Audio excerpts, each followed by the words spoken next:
Sa oras na ito ay makikitang nakangiti ang kambing na halimaw kay Chanho at tila pinagtatawanan ang sitwasyon nito. Sa kabilang banda si Chanho nang makita ito, ay sinabi na mayroon siyang kilala na mas malakas pa kaysa sa kanya, kaya hindi niya iniisip na mamamatay siya ngayon sa kanyang mga kamay. Matapos marinig ang mga pahayag na ito, ay tila hindi natuwa ang halimaw at sinubukan na siyang atakihin ng kanyang malaking espada, ngunit bago pa man ito tumama sa kanya, isang nilalang ang pumigil sa paparating na atake. Dahil dito ay nagulat ang halimaw sa di inaasahang pangyayaring ito, samantala si Chanho nang makita ang nilalang ay agad na nakilala kung sino ang tumulong sa kanya. Sa kabilang banda ang halimaw ay agad na umatras mula sa nilalang na ito, at makalipas nga ang ilan pang sandali, ay biglang lumitaw si Daesung sa kinatatayuan ng halimaw.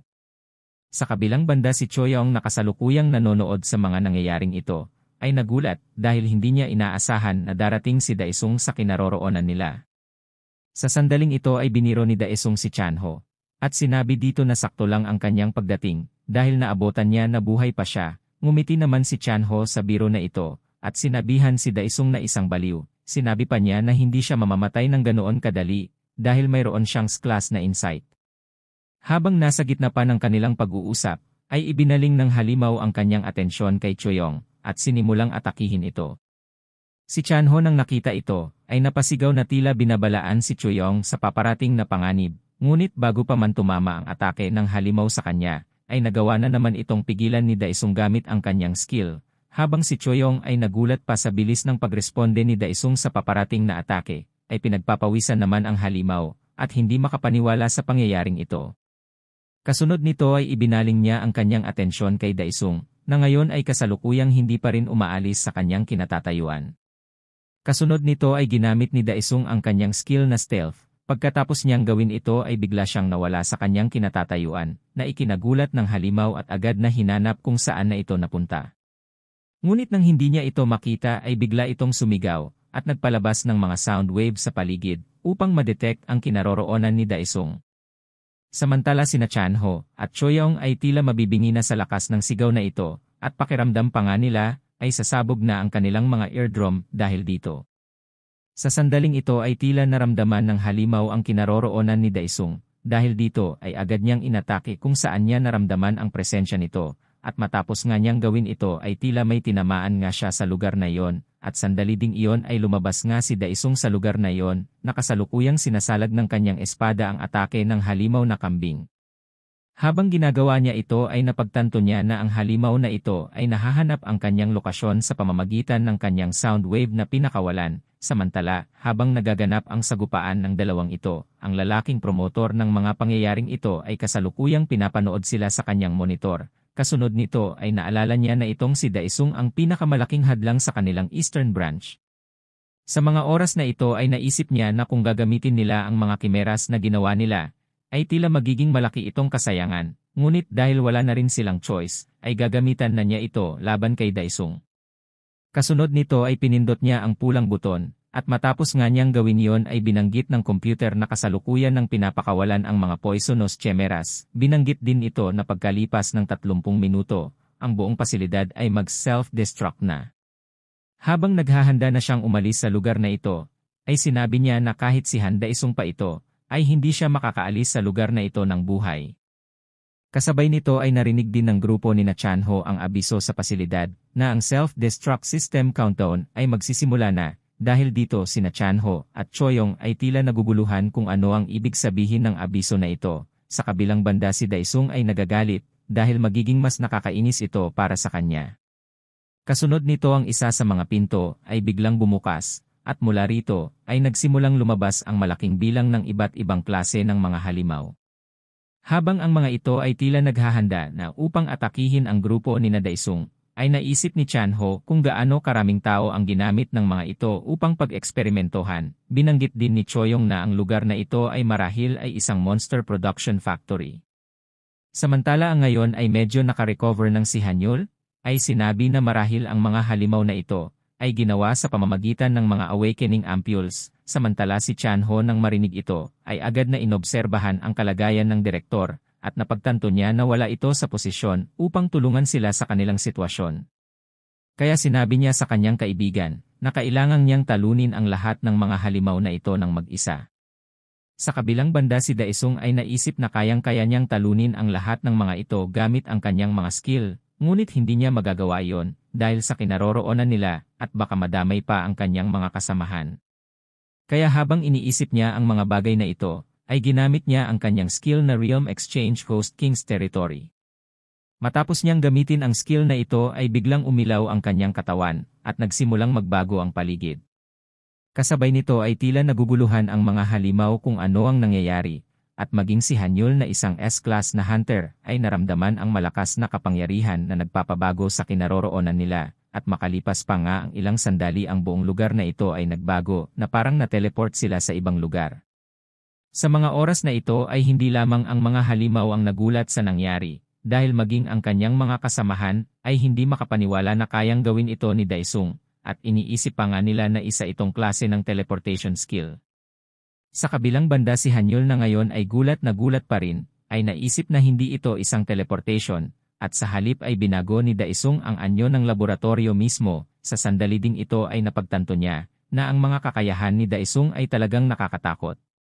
Samantala si Daesung na ngayon ay tila hindi natutuwa sa mga nangyayaring ito, ay tinawag ang kanyang host army.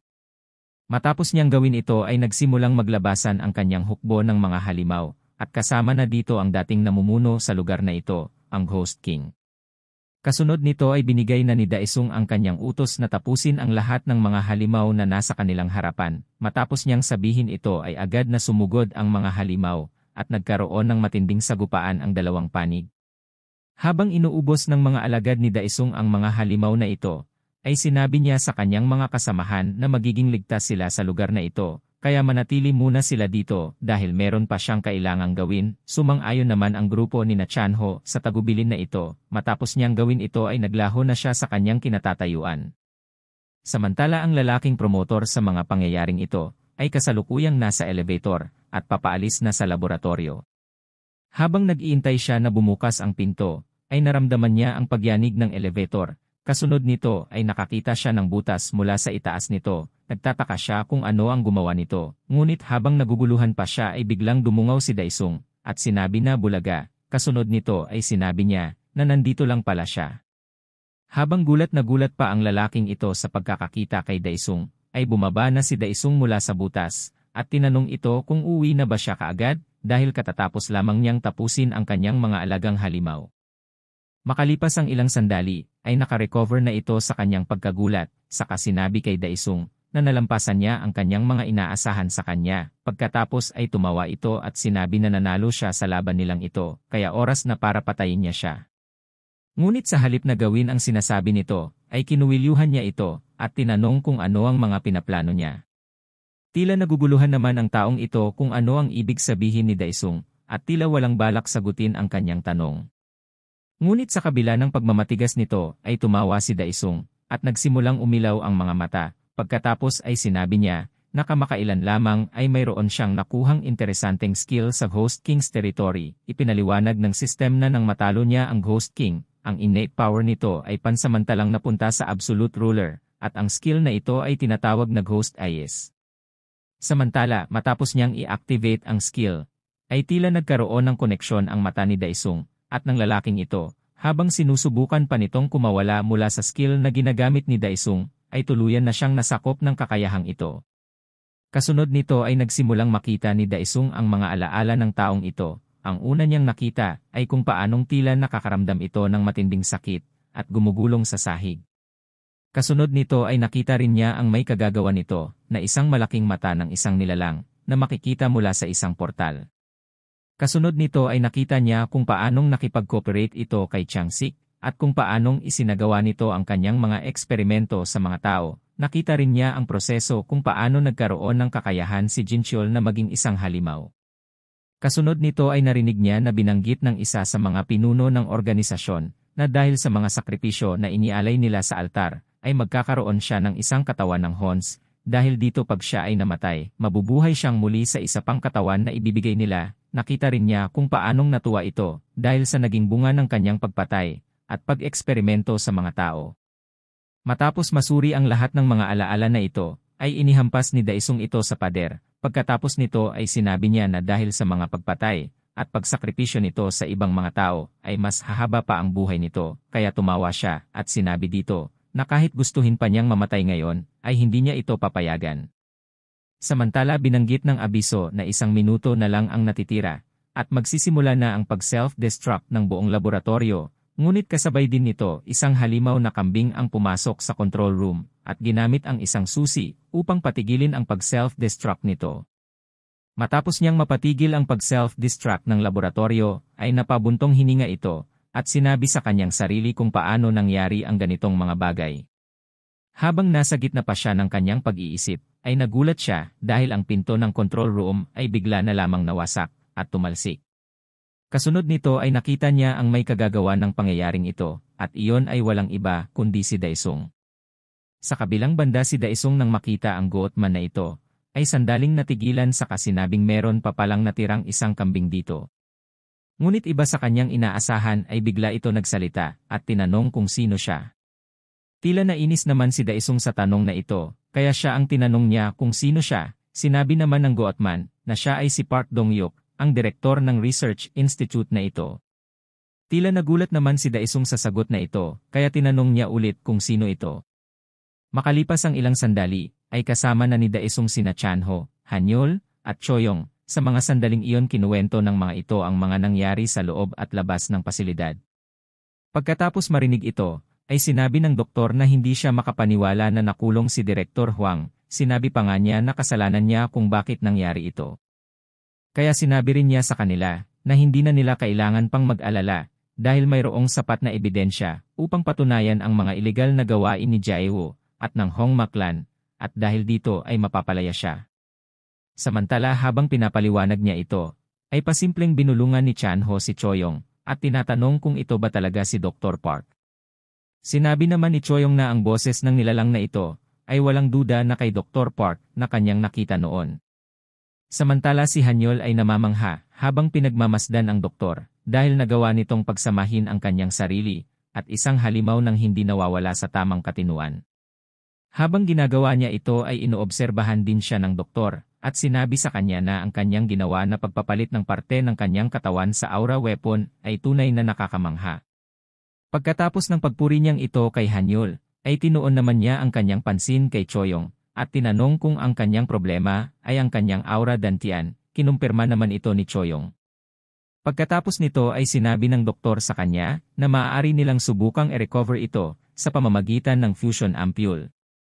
Ngunit hindi niya maigagarantiya ang kanyang complete recovery. Sa kabila ng pagkarinig nito ay tinanong ni Choyong kung mayroon pa bang posibilidad na gumaling pa ang kanyang dantian. Ngunit bago pa makasagot ang doktor ay sumingit si Daesung, tinawag pa nga niya ito na Dr. Goat. Sinabi niya na mayroon siyang gustong itanong sa kanya na importanteng bagay, at iyon ay kung ano ang kanyang ginagawa bago pa mangyari ang lahat ng mga insidenteng ito, at kung bakit lumabas siya na ganoon ang kanyang itsura. Bago sagutin ang tanong na ito ay napabuntong hininga ang doktor, at sinimulang ipaliwanag na ang unang fusion test subject ay siya mismo. Nang mga oras na iyon ay napagtanto nila na ang aura awakening ay hindi sapat upang labanan ang mga malalakas na halimaw na lumalabas sa gate. Kaya nagpasya sila na simulan ang eksperimento sa pagsasama ng mga tao at ng halimaw, at kasama niya sa proyektong ito si Jaewook, na noong panahong iyon ay na-diagnose na mayroong isang terminal illness. Sa sandaling iyon ay nagboluntaryo siya na maging test subject ng kanilang eksperimento. Binanggit din niya na sa pamamagitan ng pagtulog ay mas napapahaba ang buhay ng isa, kaya ito rin ang kanilang layunin, sa gayon ay magkaroon sila ng malakas na katawan. Ngunit sa kasamaang palad, ay nabigo ang kanilang eksperimento, dahil dito ay automatic na nag-hibernate ang kanyang katawan, dahil ito ang nakaprogram sa kanilang makina kung sakaling pumalya ang kanilang experiment. Habang nasa gitna pa siya ng kanyang pagsasalaysay, ay biglang sumingit si Chanho dahil hindi niya maunawaan kung paano nasabi ng doktor na pumalya sila, samantalang sa tingin niya ay naging matagumpay naman ito dahil ngayon ay nasa katawan na siya ng isang halimaw. Ipinaliwanag naman ng doktor na noong sandaling pumalya ang kanilang eksperimento, ay nawasak ang kanyang katawan dahil sa matinding shock na tinanggap nito noong mag-hibernate ito, matapos mangyari ito ay matagumpay siyang nakalipat sa katawan ng halimaw. Matapos marinig ito ay napagtanto ni Chanho na naging dahilan ng pagtatagumpay ng eksperimento ay ang matinding impact na nangyari noong nag-hibernate ang katawan niya sa device. Samantala si Daesung ay tila walang masabi sa paliwanag na ito, at makalipas ang ilang sandali ay sinabi niya sa doktor na dahil kagigising lang niya mula sa eksperimento, ay marahil wala rin itong ideya kung saan matatagpuan ang mga salarin sa pangyayaring ito. Matapos banggitin ni Daesung ang tungkol sa mga taong ito, ay agad na naisip ni Hanyol ang grupo ng mga ito na tinatawag na Honse. Samantala si Chanho na walang ideya kung sino ang tinutukoy ni Daesung, ay itinanong kung sino ang mga hinahanap niya, agad naman itong sinagot ni Daesung, at sinabi na bagamat hindi siya sigurado sa eksaktong pangalan ng organisasyong ito, ay alam naman niya na ang mga ito ay gumagawa ng mga gates na nagpapakawala sa mga halimaw. Nagulat naman si Chanho sa impormasyong ito, dahil hindi niya lubos maisip na mayroong mga tao na may kakayahang gumawa ng mga artificial na gates. Samantala sa loob ng Ghost King's territory, ay unti-unti nang nagigising si Jaewoon, at sa sandaling magising siya ay natagpuan niya ang kanyang sarili na nakatali sa isang lamesa. Kasunod nito ay agad niyang naitanong sa kanyang sarili, kung ano ang pinaplano sa kanya ni Daesung. Sa pagsasaisip ng mga bagay na ito, ay agad siyang sumigaw na hinihiling kay Daesung na patayin na siya ngayon, dahil sa isip niya kung mamamatay siya, ay may pagkakataon na siyang muling mabuhay sa ibang katawan. Ngunit iba sa kanyang inaasahan ay dumating ang isang gatekeeper na dala-dala ang kanyang hinahasang pang-torture. Sa kabilang banda si Jaewoon nang makita ito ay napagtanto na hindi magiging kasiyasya ang kanyang daranasin sa nilalang na ito. Habang takot na takot pa siya sa kanyang mga daranasin sa nilalang na ito, ay bigla itong nagsalita at tinanong siya kung gusto na ba niyang simulan ang kanyang paghihirap. Agad naman itong sumagot at tinanong kung sino siya at kung ano ang binabalak niyang gawin sa kanya.